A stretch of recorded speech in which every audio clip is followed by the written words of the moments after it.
فرض و صدقی علی کثیرین فجزئی و الا فکلی. ابھی تک الفاظ کی بحث تھی، یعنی مفرد کی جو تقسیم تھی وہ لفظ کے اعتبار سے تھی.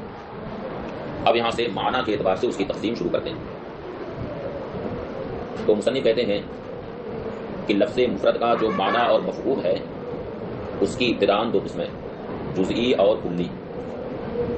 اگر کثیرین پر مفہوم کے صدق کا فرض کیا جانا محال ہو، یعنی مفہوم اگر کثیرین پر صادق نہ آئے، کثیرین پر اس کا صادق آنا محال ہو تو وہ جزئی. وہ الا فکلی، ورنہ وہ کلی، یعنی کثیرین پر اس کے صدق کا فرض کیا جانا اگر محال نہیں ہے تو وہ کلی. دوسری کتابوں میں آپ ان الفاظ میں بھی جزئی اور کلی کی تعریف پڑھے ہوں گے کہ مفہوم کا نفس تصور اگر کثیرین کے درمیان وقوع شدت سے مانے ہو تو جزئی ہے، اور اگر مفہوم کا نفس تصور کثیرین کے درمیان وقوع شدت سے مانے نہ ہو تو کلی. اب کلی میں چونکہ کثیرین پر صدق کا تصور ہوتا ہے، لیکن یہ کوئی ضروری نہیں ہے کہ جن افراد پر اس کے صدق کا تصور کیا جا رہا ہے وہ افراد نفس الامر میں پائے بھی جائیں. ایسا بھی ہو سکتا ہے کہ وہ افراد محال ہوں، یہ بھی ہو سکتا ہے کہ افراد ممکن تو ہوں، محال تو نہیں ہے، ممکن ہیں، مگر وہ افراد پائے نہیں جاتے. اور یہ بھی ہو سکتا ہے کہ ان افراد میں سے ایک ہی فرد صرف پایا جائے، البتہ دوسرے افراد کا پایا جانا ممکن ہو. اور یہ بھی ہو سکتا ہے کہ دوسرے افراد کا پایا جانا بالکل ہی محال. اور یہ بھی ہو سکتا ہے کلی میں کہ جن کثیر افراد پر اس کے صدق کو فرض کیا جا رہا ہے وہ کثیر افراد نفس الامر میں پائے جائیں. اب ان کی دو شکلیں ہیں، ایک یہ ہے کہ متناہی مقدار میں پائے جائیں، یعنی ان کی کوئی نہایت اور حد ہے، اور دوسری صورت یہ ہے کہ غیر متناہی افراد جن کی کوئی نہایت اور حد نہ ہو. فصل المفہوم ان امتناع فرض صدقہ علی کثیرین. مفہوم اگر کثیرین پر اس کے صدق کا فرض کیا جانا محال ہو تو وہ جزئی. وإلا فکلی، ورنہ وہ کلی. امتنعت افرادہ او امکنت ولم توجد، اس کے افراد خواہ محال ہوں یا ممکن ہوں ولم توجد اور نہ پائے جائیں. او وجد الواحد فقط، یا صرف ایک فرد پایا جائے مع امکان الغیر، دوسرے افراد کے امکان کے ساتھ. اور امتناعی، یا ایک ہی فرد صرف پایا جا رہا ہے اور دوسرے افراد کا پایا جانا وہاں پر سرے سے محال. اب الکثیر، یا کثیر افراد پائے جائیں مع تناہی، خواہ تناہی کے ساتھ ہوں، یعنی ان کثیر افراد کی کوئی نہایت اور حد ہو، اور عدمی، یا وہ غیر متناہی ہیں، یعنی ان کثیر افراد کی کوئی نہایت اور حد نہیں. اور المفہوم بعد اتمام الکلام علی تقسیم مفرد بحسب اللفظ اخذ فی تقسیمہ بحسب المعنی.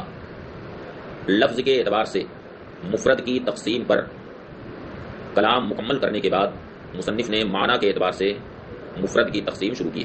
فقال، تو مصنف نے کہا، فصل المفہوم وهو الحاصل فی العقل من اللفظ، یہ وہ ہے جو عقل میں حاصل ہو، یعنی لفظ سن کر کے عقل میں جو حاصل ہو رہا ہے وہی مفہوم ہے. ویقال له معنی، اور اس کو معنی بھی کہا جاتا ہے، من حیث قصدہ باللفظ، اس اعتبار سے کہ لفظ سے وہ مقصود ہوتا ہے. یعنی لفظ سے جو سمجھا گیا اگر وہی لفظ سے مقصود ہے تو مقصود ہونے کی حیثیت سے اسے معنی کہا جائے گا. اور اس حیثیت سے اگر دیکھا جائے کہ لفظ سے اسے سمجھا گیا تو اسے مفہوم کہا جائے گا. اور اس حیثیت سے دیکھا جائے کہ لفظ کی اس پر دلالت ہو رہی ہے، دلالت کے طور پر دیکھا جائے تو اسے مدلول کہا جائے گا. گویا کہ معنی، مفہوم اور مدلول یہ تینوں ایک جہتیں بدلی ہوئی ہیں. لفظ سے اگر اس معنی کا قصد کیا، لفظ سے اگر اس کا قصد کیا جائے، اس مفہوم کو مراد لیا جائے تو اسی کو معنی کہا جائے گا. اور اس اعتبار سے دیکھا جائے کہ لفظ سے اسے سمجھا گیا اسے مفہوم کہا جائے گا. اور اس اعتبار سے دیکھا جائے کہ اس پر لفظ کی دلالت ہو رہی ہے اسے مدلول کہا جائے گا. ویقال له معنی من حیث قصدہ باللفظ، اور اس کو معنی کہا جائے گا اس حیثیت سے کہ لفظ سے وہ مقصود ہو. ومفہوم من حیث فہمہ منہ، اور مفہوم کہا جائے گا اس حیثیت سے کہ لفظ سے اسے سمجھا جائے. ومدلول من حیث دلالت اللفظ علیہ، اور مدلول کہا جائے گا اس حیثیت سے کہ لفظ پر دلالت کرے. وہو علی قسمین، اور اس کی دو قسمیں، جزئی اور کلی. لأنہ ان امتناع فرض صدقہ علی کثیرین، اس لیے کہ اگر کثیرین پر اس کے صدق کا فرض کیا جانا محال ہو تو جزئی حقیقی. کا محمود علمن، جیسے کہ محمود حالت علمیت میں، یعنی کسی کا نام محمود رکھ دیا جائے تو ظاہر سی بات ہے کہ جب یہ لفظ بولا جائے گا تو محمود کی ذات ہی سمجھی جائے گی جس ذات کو اس نام سے موسوم کیا گیا. کثیرین پر اس کا صدق نہیں ہو سکتا. فإنه إذا حصل عند العقل، کیونکہ عقل میں جب یہ مفہوم حاصل ہو، یعنی حالت علمیت میں جب یہ مفہوم حاصل ہو، استحال فرض صدق علی کثیرین، تو کثیرین پر اس کے صدق کا فرض کیا جانا محال. کا خالد و فاضل وغیرہما، جیسے کہ خالد، فاضل وغیرہما کا صدق کثیرین پر نہیں ہوتا ہے حالت علمیت میں، اسی طرح سے حالت علمیت میں محمود کا بھی صدق کثیرین پر نہیں ہو سکتا. وإن لم يمتنع فرض صدقہ علی کثیرین، اور اگر کثیرین پر اس کے صدق کا فرض کیا جانا محال نہ ہو، فکلی تو کلی. کل انسان، جیسے کہ انسان. فإنه إذا حصل عند العقل لا يستحيل فرض صدقہ علی کثیرین، اس لیے کہ عقل میں جب انسان کا مفہوم حاصل ہوتا ہے تو کثیرین پر یعنی کثیر افراد پر اس کے صدق کا فرض کیا جانا محال نہیں ہے. کا مسعود و احمد وغیرہما، جیسے کہ مسعود، احمد وغیرہ، یہ سب الفاظ وہ ہیں انہیں سن کر کے کثیرین پر ان کا صدق عقل میں متصور نہیں ہوتا ہے، بلکہ مسعود سے وہی ذات سمجھی جائے گی جس ذات کا نام مسعود رکھا گیا، احمد سے وہی ذات سمجھی جائے گی جو ذات اس نام سے موسوم ہوگی۔ فَإِنْ قُلْتَ الجزی، اب یہ ایک سوال ہے اور اس کا جواب۔ یہ سوال اصل ایک چیزداں ہے جو ہم لوگوں کے دور طالب علم میں یہ چیزداں بہت لوگ پوچھتے تھے، یعنی پہلی کہہ لیجیے، لوگ پوچھتے تھے کہ جزئی ہے یا کلی۔ یہ سوال اس وقت کا بہت مشہور تھا، لوگ پوچھتے رہتے تھے کہ جزئی ہے یا کلی۔ اس کا آسان سا جواب یہ ہے کہ اگر جزئی سے اس کا مفہوم مراد لیا جائے جو اوپر متن میں بتایا گیا ہے، تو ظاہر سی بات ہے کہ جزئی کا جو نفس مفہوم ہے وہ زید پر بھی صادق آتا ہے، عمر پر بھی صادق آتا ہے، بکر پر بھی صادق آتا ہے، احمد پر بھی صادق آتا ہے، مسعود پر بھی صادق آتا ہے، یعنی جتنی بھی جزئیات ہیں سب پر وہ مفہوم صادق آئے گا۔ اس لیے اگر جزئی سے اس کا نفس مفہوم مراد لیا جائے مفہوم ہونے کی حیثیت سے تو یہ کلی، اور اگر جزئی سے اس کا مصداق مراد لیا جائے یعنی ما صدق علیہ مفہوم الجزئی، جس پر جزئی کا مفہوم صادق آئے اس کا مصداق مراد لیا جائے تو پھر وہ کلی نہیں ہے بلکہ وہ جزئی، اس لیے کہ اس کا مصداق نفس الامر میں ایک ہی ہوگا جس میں کثیرین کا تصور نہیں۔ تو حاصل جواب یہ ہے کہ جزئی سے اگر اس کا نفس مفہوم مراد لیں تو کلی ہے، اور اگر اس کا مصداق مراد لیا جائے تو وہ جزئی۔ یہ بالکل آسان سا اس کا جواب ہے۔ فَإِنْ قُلْتَ الجزئی لا يمتنع فرض صدقہ علی کثیرین، اگر آپ کہیں کہ جزئی کا صدق کثیرین پر فرض کیا جانا محال نہیں ہے، وَكُلُّ مَا كَانَ كَذَلِكَ، اور جو بھی ایسا ہو یعنی جس کا صدق کثیرین پر فرض کیا جانا محال نہ ہو، فَهُوَ کلی، تو وہ کلی، فالجزئی کلی، تو جزئی کلی، وَهُوَ محال، اور جزئی کا کلی ہونا یہ محال ہے۔ قلت، میں جواب دوں گا المراد من الجزئی ان کان ما صدق علیہ لفظ الجزئی، جزئی سے مراد اگر وہ ہے جس پر لفظ جزئی صادق ہے جیسے کہ ہشام وغیرہ، فلا نسلم انه لا يمكن فرض صدق علی کثیرین، تو پھر ہمیں یہ تسلیم نہیں ہے کہ کثیرین پر اس کے صدق کا فرض کیا جانا محال نہیں، یہ ہمیں تسلیم نہیں، کیونکہ اس کا جو مصداق ہے وہاں کثیرین کا تصور نہیں ہو سکتا بلکہ ہشام سے اس کی ذات ہی سمجھی جائے گی۔ وَإِنْ كَانَ المراد لفظ الجزئی، اور اگر مراد لفظ جزئی ہے، فلا نسلم ان کون لفظ الجزئی کلی محال، تو پھر ہمیں یہ تسلیم نہیں ہے کہ لفظ جزئی کا کلی ہونا محال ہے۔ وَلِلْكُلِّ سِتَّةُ أَقْسَامٍ، اور کلی کی 6 قسمیں۔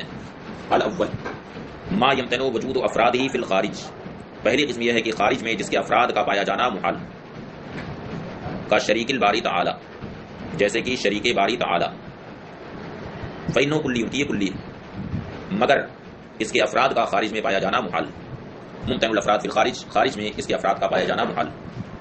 والثانی ما امکنت افرادہ ولم توجد فی الخارج، دوسری قسم کلی کی یہ ہے کہ اس کے افراد ممکن ہوں مگر خارج میں وہ افراد نہ پائے جائیں، کل انقا، جیسے کہ انقا، و بحر من زئبق، اور پارے کا سمندر، کہ ممکن تو ہے لیکن خارج میں یہ افراد پائے نہیں جاتے۔ فإن كل واحد منهما كلي ممكن الافراد لكنها لم توجد في الخارج، کیونکہ ان میں سے ہر ایک کلی ہے جس کے افراد ممکن ہیں لیکن خارج میں افراد نہیں پائے جاتے۔ الثالث ما يمكن وجود افرادہ، تیسری قسم یہ ہے کہ اس کے افراد کا وجود ممکن ہے لیکن لم يوجد الا فرد واحد، مگر صرف ایک فرد پایا جائے۔ ما امکان وجود غیر ذالک الفرد، اب اس فرد کے علاوہ دوسرے کا پایا جانا یا تو ممکن ہوگا یا محال ہوگا، اس لیے کہتے ہیں ما امکان وجود غیر ذالک الفرد، ساتھ ہی یہ کہ اس فرد کے علاوہ دوسرے فرد کا پایا جانا ممکن ہو، کالشمس، جیسے کہ شمس، فإنه کلی ممکن الافراد فی الخارج، کیونکہ شمس کلی ہے جس کے افراد خارج میں ممکن ہیں، لیکن لم یوجد من افراد الا فرد واحد، لیکن اس کے افراد میں سے صرف ایک فرد پایا جاتا ہے، ما امکان غیر من الافراد، جبکہ اس فرد کے علاوہ دوسرے افراد کا پایا جانا ممکن ہے۔ الرابع ما امکنت افرادہ ولم یوجد من الافراد الا واحد، چوتھی قسم کلی کی یہ ہے کہ اس کے افراد ممکن ہوں لیکن ان افراد میں سے صرف ایک فرد پایا جائے، ما امتناع غیر ذالک الفرد، اس فرد کے علاوہ دوسرے فرد کا پایا جانا محال، کا مفہوم واجب الوجود، جیسے واجب الوجود کا مفہوم۔ فإنہ کلی لم یوجد من افراد الا فرد واحد، کیونکہ یہ کلی ہے کیونکہ یہ وہ کلی ہے کہ اس کے افراد میں سے صرف ایک فرد پایا جاتا ہے، صرف ایک فرد موجود ہے، وہ الحق سبحانہ و تعالی، اور وہ حق سبحانہ و تعالی، وہ حق سبحانہ و تعالی، ما امتناع غیر ذالک الفرد، اس فرد کے علاوہ دوسرے کا پایا جانا محال ہے۔ وعلم ان مفہوم الواجب انما یکون کلیا بمجرد النظر الى حصولہ فی العقل، جان لو کہ واجب کا مفہوم کلی صرف اس اعتبار سے ہے کہ عقل میں اس کا حصول ہو، حصول فی العقل کی حیثیت سے دیکھا جائے، اس اعتبار سے وہ کلی۔ واما اذا لوحظ مع حصول فی العقل برہان التوحید، لیکن عقل میں اس کا مفہوم حاصل ہونے کے ساتھ ساتھ برہان توحید کا بھی جب ملاحظہ کیا جائے، برہان توحید کو بھی ملحوظ رکھا جائے، فلا یکون کلیا، تو اس وقت یہ کلی نہیں ہو سکتا، لأنه حينئذ لا يمكن فرض اشتراکہ، کیونکہ اس وقت یعنی جب برہان توحید کو بھی ملحوظ رکھیں گے تو اس کے اشتراک کو فرض کیا جانا ممکن نہیں۔ الخامس ما وجدت له الافراد الکثیرہ مع تناہی الافراد، کلی کی پانچویں قسم یہ ہے کہ اس کے کثیر افراد پائے جائیں مگر وہ افراد متناہی، کالکوكب السیار، جیسے کہ کوكب سیار، یعنی وہ ستارہ جو تیزی کے ساتھ آسمان میں گردش کرتا ہے، یہ ایک کلی ہے، یعنی مفہوم کلی ہے جس کے کثیر افراد خارج میں، لیکن متناہی، لیکن وہ متناہی، منحصرۃ فی عدد، جو ایک متعین تعداد میں، جو ایک عدد میں منحصر، یعنی زحل، عطارد، مریخ، شمس، مشتری، زہرہ، قمر۔ السادس ما وجدت له افراد الکثیرہ مع عدم تناہی الافراد، کلی کی چھٹی قسم کہ جس کے کثیر افراد موجود، ساتھ ہی غیر متناہی، ان افراد کی کوئی نہایت اور حد نہ، کا معلوم اللہ و مقدور، جیسے کہ اللہ تعالیٰ کا معلوم اور اس کا مقدور۔ فإنه کلی کثیر الافراد، یہ کلی ہے جس کے کثیر افراد ہیں خارج میں، مع عدم تناہی الافراد، اور وہ افراد غیر متناہی ہیں، ان کی کوئی نہایت اور حد نہیں۔ اب یہ تقسیم جو ہوئی ہے ذیل کے نقشے میں، اس تقسیم کو ملاحظہ کر لیجیے۔ الکلی بحسب وجودی فی الخارج، یعنی خارج میں کلی موجود ہونے کی حیثیت سے۔ اب اس کی ایک شاخ نکالی افراد ممکنۃ الوجود، افراد ممکنۃ الوجود، پھر افراد ممکنۃ الوجود کے تحت دو شاخ ہے، ایک لم توجد یعنی افراد ممکنہ نہ پائے جائیں، اور دوسری شاخ ہے وجدت۔ پھر وجدت افراد کے تحت پھر ایک قسم ہے اس کی وجدہ فرد واحد، جس کے تحت اب دو شاخ نکلی، ما امکان غیر ہی، ما امتناع غیر، یعنی اس فرد کے علاوہ دوسرے کا پائے جانا ممکن ہو، اور ایک یہ کہ دوسرے کا پائے جانا محال۔ اور وجدہ کثیر من افرادی کے تحت پھر یہ دو شاخ نکلی، مع تناہی و مع عدم التناہی۔ تو ذیل کے اس نقشے میں اس مذکورہ تقسیم کو آپ حضرات اچھی طرح سے سمجھ سکتے ہیں، اور ان اقسام کے تحت مثالیں بھی دے دی گئی۔